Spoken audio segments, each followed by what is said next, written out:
We enjoyed swimming in the river. আমরা নদীতে সাঁতার কাটা উপভোগ করেছিলাম। এখন এই যে সুইমিং শব্দটা, এটা কি জিরান্ড নাকি পার্টিসিপল? আমাদের চারটা অপশন আছে, এটা কি ইনফিনিটিভ হতে পারে নাকি নমিনাল হতে পারে নাকি পার্টিসিপল হতে পারে। খেয়াল করেন এখানে উই এনজয়েড, এই যে আইএনজি যুক্ত যে ওয়ার্ডটা আছে এটা আমরা বাদ দিয়ে দিব। বাদ দিয়ে এটার পরিবর্তে আমরা ইট লিখব। এবার অর্থটা করার চেষ্টা করব। তাহলে we enjoyed it in the river, আমরা নদীর মধ্যে এটি উপভোগ করেছিলাম। তার মানে এটার অর্থটা করা যাচ্ছে, ইট দিয়ে রিপ্লেস করার পরে মিলানো যাচ্ছে। তার মানে এটা হচ্ছে আমাদের একটা জিরান্ড।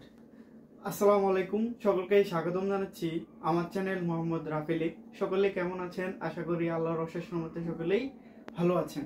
তো আজকে আবারও হাজির হলাম জিরান্ড ভার্সেস পার্টিসিপলের আরেকটি শর্টকাট টেকনিক নিয়ে, যেটার মাধ্যমে আমরা আইনজি যুক্ত ওয়ার্ডটা এটা কি জিরান্ড হবে নাকি পার্টিসিপল হবে সেটা খুব সহজে নির্ণয় করতে পারবো। তো কথা না বাড়িয়ে চলে যাচ্ছি আজকের ক্লাসে। আমরা অলরেডি এই জিরান্ড ভার্সেস পার্টিসিপল নিয়ে একটা ক্লাস করছিলাম, অর্থাৎ মেথড 1। যারা মেথড 1টা করেন নাই ক্লাসটা, অবশ্যই ক্লাসটা করে নেবেন, তাহলে আপনার জিরান্ড ভার্সেস পার্টিসিপলের জার্নিটা আশা করি আপনাদেরকে আমি ইজি করাইতে পারবো। আমি কয়েকটা ধাপে এই জিরান্ড ভার্সেস পার্টিসিপল আপনাদেরকে বোঝানোর চেষ্টা করব এবং শর্টকাট ওয়েতে। জিরান্ড মানে কি, পার্টিসিপল মানে কি, এটা আমরা প্রথম ক্লাসে ক্লিয়ার করছি। তারপর আর একটু বলে দিই যে জিরান্ড মানে হচ্ছে যেটা ভার্বের সাথে আইএনজি, এটা হচ্ছে জিরান্ড। আবার পার্টিসিপল মানেও ভার্বের সাথে আইএনজি যোগ করে, দুইটাই ভার্বের সাথে আইএনজি হয়। তো একটার নাম জিরান্ড আর একটার নাম হচ্ছে পার্টিসিপল। পার্থক্য হচ্ছে বাক্যের মধ্যে যখন এই ভার্বের সাথে আইএনজি যুক্ত ওয়ার্ডটা নাউনের মতো কাজ করবে সেটাই হবে জিরান্ড। কিন্তু যখন বাক্যের মধ্যে ভার্ব প্লাস আইএনজি যুক্ত ওয়ার্ডটি বাক্যের মধ্যে অ্যাডজেক্টিভ হিসাবে কাজ করবে সেটার নাম হবে পার্টিসিপল। তো আমরা বুঝলাম সকল পার্টিসিপলকে বলতে পারবো আমরা অ্যাডজেক্টিভ এবং সকল জিরান্ডকে বলতে পারবো হচ্ছে নাউন। তো এবার আমরা এগুলো কিন্তু প্রথম ক্লাসে ক্লিয়ার করছি। আশা করি প্রথম ক্লাসটা যারা করছেন আপনাদের বুঝতে কোনো সমস্যা হচ্ছে না। সো এই যে প্রথম ক্লাসের কথা বললাম আমি মেথড 1। মেথড 1-এ আমরা করছিলাম হচ্ছে কি করছিলাম, আমরা নাউনকে কন্টিনিউয়াস করে অর্থ সঠিক না হলে আমরা এটাকে বলবো জিরান্ড, আর নাউনকে কন্টিনিউয়াস করে অর্থ সঠিক হলে সেটাকে বলবো হচ্ছে পার্টিসিপল। বিস্তারিত বুঝতে হলে আপনি অবশ্যই মেথড 1-এর ক্লাসটা করে নিতে হবে। আমি ডেসক্রিপশন বক্সে প্রথম মেথডের ক্লাসের লিঙ্কটা দিয়ে দিব ইনশাল্লাহ। তো আজকে আমাদের ক্লাস হচ্ছে মেথড 2, অর্থাৎ 2 নাম্বার নিয়ম, যেখান থেকে আমরা খুব সহজে এটা জিরান্ড নাকি পার্টিসিপল সহজে বের করতে পারবো।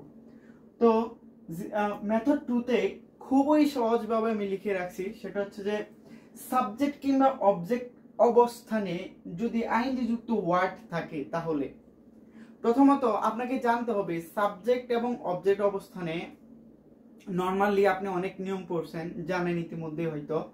সাবজেক্ট এবং অবজেক্ট অবস্থানে জিরান্ড বসে। সো আপনি যখন এই কথাটাতেই সীমাবদ্ধ থাকবেন, সাবজেক্ট অবস্থানে আইএনজি ওয়ার্ড থাকলে সেটা সাবজেক্ট, এই নাউন অথবা জিরান্ড, আর অবজেক্ট অবস্থানে আইএনজি যুক্ত ওয়ার্ড থাকলে সেটা জিরান্ড বা নাউন, তাইলে আপনার হয়তো কি হবে, এমসিকিউতে ভুল হয়ে যাবে। কারণ হচ্ছে সাবজেক্ট অবস্থান অর্থাৎ ভার্বের আগে যেই অংশটা, সাবজেক্ট অবস্থানে জিরান্ডও থাকতে পারে, আবার পার্টিসিপলও কিন্তু ভার্বের সাথে আইএনজি যুক্ত ওয়ার্ডটা হতে পারে। আবার অবজেক্ট অবস্থানে ভার্বের সাথে আইএনজি যুক্ত হয়ে সেটা জিরান্ডও হতে পারে, পার্টিসিপলও হতে পারে। তো পার্থক্যটা আপনি কিভাবে করবেন, এই পার্থক্যটা আপনাকে খুব সহজে আজকে আমি বোঝানোর চেষ্টা করব। দেখেন, সাবজেক্ট কিংবা অবজেক্ট অবস্থানে যদি আইএনজি যুক্ত ওয়ার্ড থাকে তাহলে ইট দিয়ে রিপ্লেস করা গেলে আমরা এই যে আইএনজি যুক্ত ওয়ার্ডটা বাক্যের মধ্যে থাকবে সেই ওয়ার্ডটা উঠাই দিব, উঠাইয়া রিপ্লেস করব কি দিয়ে, ইট দিয়ে। রিপ্লেস বলতে কি বোঝাচ্ছি, আমি এটা আইএনজি যুক্ত ওয়ার্ডটা বাদ দিয়ে দিব, বাদ দিয়ে এই জায়গায় আমি ইট লিখব। তো ইট দিয়ে রিপ্লেস করা গেলে এটাকে বলবো আমরা হচ্ছে জিরান্ড। অর্থাৎ যখন আমরা আইএনজি ওয়ার্ডটা উঠে ইট লিখবো, অর্থটা যদি সঠিক হয়, অর্থটা যদি করা যায়, তাহলে আমরা এটাকে বলবো জিরান্ট। এবং না করা গেল অর্থাৎ বাক্যের অর্থটা যদি আমরা না করতে পারি, না মিলাইতে পারি, তখন বলবো হচ্ছে এটাকে পার্টিসিপল। বিস্তারিত বুঝতে হলে আমাদেরকে অবশ্যই উদাহরণ জানতে হবে, দেখতে হবে। সো এখানে আমি 5টা এক্সাম্পল লিখে রাখছি। 5টা এক্সাম্পলের মধ্যে আপনাদেরকে এটা আমি খুব সহজে বোঝানোর চেষ্টা করবো ইনশাল্লাহ। সো দেখেন, প্রথমত আমি লিখছি যে reading is a good habit. পড়া হচ্ছে একটা ভালো অভ্যাস। বাক্যের শুরুতে রিডিং আছে, ভার্বের সাথে আইএনজি। রিড হচ্ছে একটা ভার্ব, তো রিড থেকে হইলো রিডিং, তাহলে ভার্বের সাথে আইএনজি। ইজ হচ্ছে একটা ভার্ব, তাহলে ভার্বের আগে কি থাকে? সাবজেক্ট থাকে। এখন সাবজেক্ট অবস্থানে কি আছে? এখন সাবজেক্ট অবস্থানে রিডিং আছে, অর্থাৎ ভার্বের সাথে আইএনজি যুক্ত আছে। তো আমরা জানি, একটু আগে বলছিলাম, সাবজেক্ট অবস্থানেই থাকলেই যে এটা সব সময় জিরান্ড হবে বিষয়টা এমন না। আমরা দেখব এটাকে ইট দিয়ে রিপ্লেস করার পরে অর্থটা সঠিক হয় কিনা। দেখেন, আমি যদি এটাকে ইট দিয়ে রিপ্লেস করি, বাক্যটা এমন হবে, it is a good habit. এটি একটি ভালো অভ্যাস। অর্থাৎ এটা কিন্তু বোঝা যাচ্ছে, অর্থটা বোঝা যাচ্ছে যে এটা একটি ভালো অভ্যাস। তার মানে এখানে রিডিং কে ইট দিয়ে রিপ্লেস করা যাচ্ছে, তার মানে এটা হচ্ছে আমাদের একটা জিরান্ট। তারপরে দ্বিতীয় বাক্যের মধ্যে walking is a good exercise. হাঁটা হচ্ছে একটি ভালো ব্যায়াম। এখন ওয়াকিং, এই যে ইজ হচ্ছে একটা ভার্ব, ভার্বের আগে আছে ওয়াকিং, তার মানে সাবজেক্ট অবস্থানে আছে। তো সাবজেক্ট অবস্থানে থাকলে আমরা এটা শর্টকাটে আমরা কি করব, এটা নির্ণয় করার জন্য ইট দিয়ে রিপ্লেস করব। তো ইট দিয়ে রিপ্লেস করলে বাক্যটা হবে it is a good exercise. এটা একটি ভালো ব্যায়াম। অর্থটা করা যায়, খুব সহজে বোঝা যায়। তার মানে এখানে ওয়াকিংটা হচ্ছে আমাদের একটা জিরান্ট। তারপরে আই লাভ রিডিং। আমি পড়া পছন্দ করি বা ভালোবাসি। এখন দেখেন, লাভ হচ্ছে একটা ভার্ব, তো ভার্বের পরে কি থাকে? অবজেক্ট থাকে। আমরা জানি জিরান বসতে পারে সাবজেক্ট অবস্থানে অথবা অবজেক্ট অবস্থানে। পার্থক্য কিছু হয়ে যাবে, মাঝে মাঝে পার্টিসিপলও বসতে পারে। সো আমরা এটাই এখন নির্ণয় করতেছি। তো আমরা যখন এই রিডিংটাকে ইট দিয়ে রিপ্লেস করে অর্থটা পাবো, তার মানে এটা হচ্ছে একটা জিরান। আমি যদি এটাকে ইট দিয়ে রিপ্লেস করি, বাক্যটা এমন হবে যে আই লাভ ইট। আমি এটি পছন্দ করি বা ভালোবাসি। তার মানে এখানে রিডিং এর অর্থটা আমি ইট দিয়ে রিপ্লেস করার পরে করতে পারতেছি। তার মানে এখানে রিডিংটা হচ্ছে আমার একটা, আবারও হচ্ছে একটা জিরান। তারপরে 4 নাম্বার বাক্যের মধ্যে হি ইজ রিডিং। সে পড়ছে। কাজটা কি? চলমান অবস্থায় আছে। আর আমরা জানি, প্রথম ক্লাসে করেছিলাম, পার্টিসিপল মানে হচ্ছে কোন একটা কাজ চলমান অবস্থায় থাকবে। যেমন এখানে হি ইজ রিডিং, সে পড়ছে। এখানে রিডিংটা হচ্ছে আমাদের একটা অ্যাডজেক্টিভ, কারণ এইটা কাজটা হচ্ছে চলমান অবস্থায় আছে। এবং এটাকে যদি আমরা ইট দিয়ে রিপ্লেস করি, তাইলে দেখেন কি হয়, he is it. He is it. তো হি ইজ ইট এর আপনি কোনো অর্থ পাবেন না, সঠিক অর্থ পাবেন না। তার মানে আমি যখন ইট দিয়ে রিপ্লেস করব, যখন অর্থ পাবো না, সেটাকে বলবো আমি হচ্ছে পার্টিসিপল। আর পার্টিসিপল বাক্যের মধ্যে চলমান বোঝায়। আর যত ধরনের কন্টিনিউয়াস আছে, কন্টিনিউয়াস ফর্মের মধ্যে যে ভার্বের সাথে আইএনজি যুক্ত ওয়ার্ডটা থাকবে, সেটাকে আমরা পার্টিসিপল হিসেবে কাউন্ট করতে পারি। তো এখানে রিডিংটাকে ইট দিয়ে রিপ্লেস করার পর আমরা যেহেতু অর্থ করতে পারছি না, এই কারণে রিডিংটা আবার চলমান অবস্থায় আছে, সে পড়ছে, চলমান অবস্থায় আছে। তার মানে এটা হচ্ছে আমাদের একটা পার্টিসিপল। লাস্ট আরেকটা বাক্য, উই আর প্লেইং। আমরা খেলছি। এখন উই আর প্লেইং, খেলাটা কিন্তু এখনো চলমান অবস্থায় আছে। আমরা খেলছি, চলমান অবস্থায় আছে। আমরা জানি চলমান হলে সেটাকে বলবো হচ্ছে পার্টিসিপল। আবার আরেকটা হচ্ছে ইট দিয়ে রিপ্লেস করার পর অর্থটা সঠিক হলে সেটা হচ্ছে জিরান্ট, সঠিক না হলে সেটা হচ্ছে পার্টিসিপল। তাহলে আমরা বলতে পারি উই আর ইট। তো উই আর ইট আমরা এখানে অর্থটা মিলাতে পারবো না। তার মানে এখানে প্লেইং এর অর্থটা আইএনজি করার পরিবর্তে আমরা যখন ইট দিয়ে রিপ্লেস করছি, তখন অর্থটা আমরা সঠিকভাবে পাচ্ছি না। তার মানে এখানে প্লেইংটা হচ্ছে একটা পার্টিসিপল। তো এই ছিল আমাদের শর্টকাট টেকনিকে কিভাবে নাউন জিরান্ট নির্ণয় করব অথবা পার্টিসিপল নির্ণয় করব। এখন আমাদেরকে সত্যতা যাচাই করার জন্য কিছু বিভিন্ন প্রতিযোগিতামূলক পরীক্ষায় আসা কোশ্চেন সলভ করতে হবে। তাহলে আমরা বুঝতে পারবো যে আসলে আজকের এই টেকনিকটা কাজে লাগতেছে কিনা। তো আমরা বিভিন্ন প্রতিযোগিতামূলক কিছু প্রশ্ন, 5টা প্রশ্ন আমি লিখছি জাস্ট আপনাদেরকে বোঝানোর জন্য। তো আপনারা যদি 5টা প্রশ্ন মিলাই নেবেন, বিভিন্ন প্রতিযোগিতামূলক প্রশ্নের মধ্যে এগুলো আছে, আপনারা খুঁজে মিলাই নেবেন, তাইলে আপনারা প্রমাণ পেয়ে যাবেন। সো চলেন আমরা কোশ্চেনগুলো যদি একটু দেখি। প্রথম কোশ্চেনেই লেখা আছে যে ডু ইউ এনজয় টিচিং, তুমি কি টিচিং এনজয় করো, উপভোগ করো? তো এখন এটা এই আইনজি যুক্ত ওয়ার্ডটা এটা কি হবে, জিরান্ড নাকি পার্টিসিপল, তাই না? এটাই তো প্রশ্ন।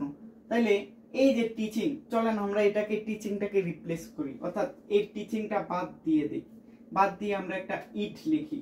তাইলে আমরা যদি বাক্যটা বলি এবার হবে ডু ইউ এনজয় ইট, তুমি কি এটা কি করো, উপভোগ করো?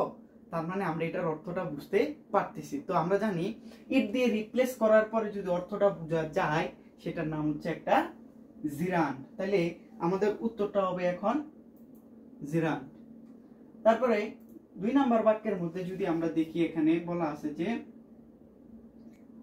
We enjoyed swimming in the river, আমরা নদীতে সাঁতার কাটা উপভোগ করেছিলাম। এখন এই যে সুইমিং শব্দটা এটা কি জিরান্ড নাকি পার্টিসিপল? আমাদের 4টা অপশন আছে, এটা কি ইনফিনিটিভ হতে পারে নাকি নমিনাল হতে পারে নাকি পার্টিসিপল হতে পারে। খেয়াল করেন এখানে উই এনজয়েড, এই যে আইনে যুক্ত যে ওয়ার্ডটা আছে এটা আমরা বাদ দিয়ে দিব, বাদ দিয়ে এটার পরিবর্তে আমরা ইট লিখব। এবার অর্থটা করার চেষ্টা করব। তাহলে we enjoyed it in the river, আমরা নদীর মধ্যে এটি উপভোগ করেছিলাম।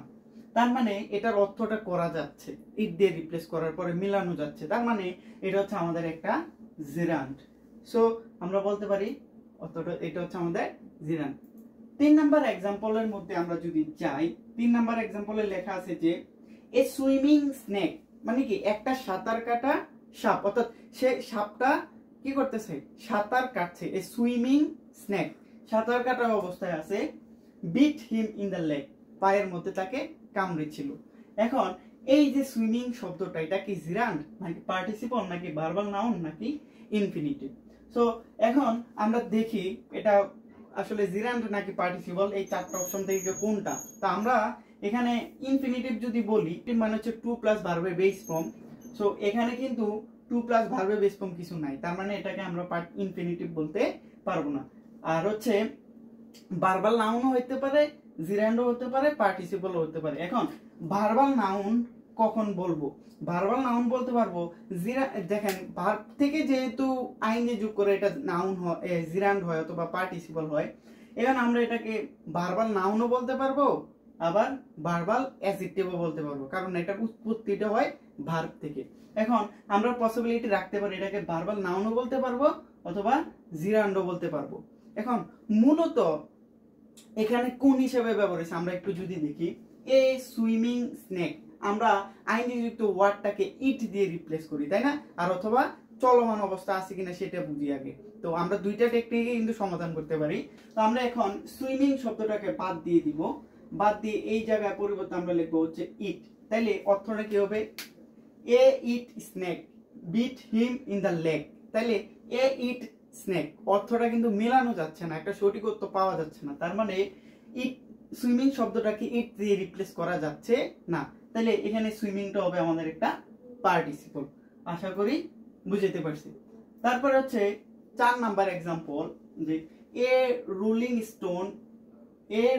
স্টোন গ্যাদার্স নো মস, অর্থাৎ ঘূর্ণায়মান পাথরে শ্যাওলা জন্মে না। পাথরটার অবস্থান হচ্ছে ঘুরন্ত অবস্থায় আছে, অর্থাৎ এটা চলমান আছে, তার মানে হচ্ছে আমরা বলতে পারি পার্টিসিপল। অথবা আরেকটা টেকনিক হচ্ছে ইট দিয়ে রিপ্লেস করবো, অর্থাৎ আমরা বলতে পারি এই রোলিংটাকে বাদ দিয়ে যদি ইট লিখি, অর্থাৎ এ ইট স্টোন গ্যাদার্স নো মস। এ ইট স্টোন এটার অর্থটা কিন্তু সঠিকভাবে করা যায় না, এই কারণে এখানে রোলিং শব্দটাকে আমরা বলবো হচ্ছে একটা পার্টিসিপল। এটাকে কি বলবো, পার্টিসিপল। এখানে পরবর্তীতে লাস্ট এক্সাম্পল যদি দেখি, বলছে যে which is the correct use of জিরান্ড, অর্থাৎ এই যে এখানে 4টা অপশন আছে, 4টা অপশন থেকে কোনটা হচ্ছে জিরানের সঠিক ব্যবহার ইউজ। 4টা বাক্যে আমরা অ্যানালাইজ করে দেখি।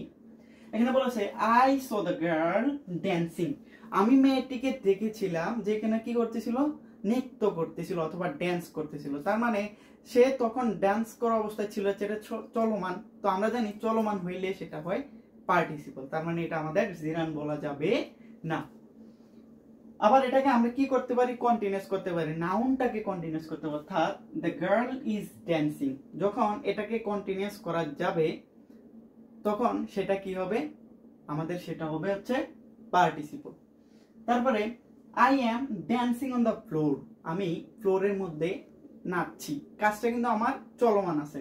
আবার দেখেন আগেরটার মধ্যে যদি আমি ইট দিয়ে রিপ্লেস করতাম, আই স দ্য গার্ল ইট, তার মানে অর্থটা বোঝা যায় না, এই কারণে ড্যান্সিংটা হচ্ছে আমাদের একটা পার্টিসিপল। তারপরে আই অ্যাম ড্যান্সিং এর জায়গায় যদি আবারও ইট লাগাই তাহলে কি হবে, I am it on the floor, তার মানে এখানেও সঠিক অর্থ প্রকাশ করতেছে না, এটা হচ্ছে আমাদের একটা পার্টিসিপল। তারপরে dancing is a good exercise, এখন ড্যান্সিং এর জায়গায় যদি ইট দিয়ে রিপ্লেস করি, ড্যান্স মানে নাচা একটা হচ্ছে ভালো ব্যায়াম। এখন সে কিন্তু এখন নাচতেছে না, এটা জাস্ট বলতেছে একটা কাজের নাম বলতেছে নাচ, তার মানে এটা স্থির অবস্থায় আছে, স্থির অবস্থা হইলে এটা জিরান্ট।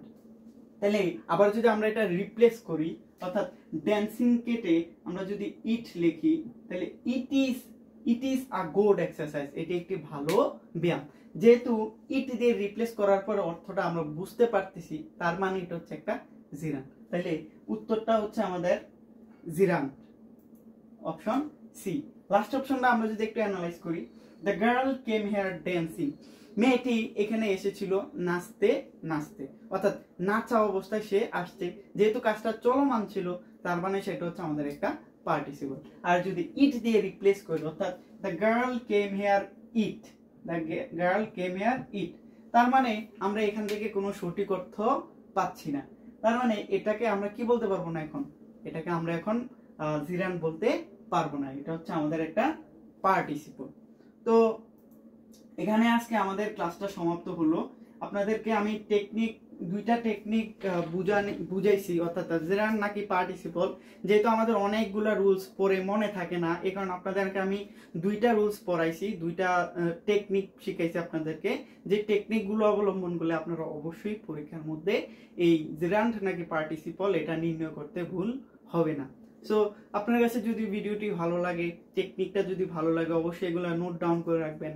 আর আমার চ্যানেল ইউটিউব অথবা ফেসবুক পেজ থেকে যারা ক্লাস করেন, অবশ্যই আমার চ্যানেল অথবা ফেসবুক পেজের সাথে কানেক্টেড থাকবেন, আর ভিডিওটি শেয়ার করতে ভুলবেন না। আর অবশ্যই রিকোয়েস্ট থাকবে আমার চ্যানেলটি সাবস্ক্রাইব করার জন্য আর ভিডিওটি শেয়ার করার জন্য, কারণ হচ্ছে আপনাদের একটা সাবস্ক্রাইব অথবা শেয়ার আমাকে হয়তো অনুপ্রেরণা দিবে নেক্সট ভিডিও করার জন্য। সো দেখা হচ্ছে জিরান ভার্সেস পার্টিসিপলের আরেকটি টেকনিকে।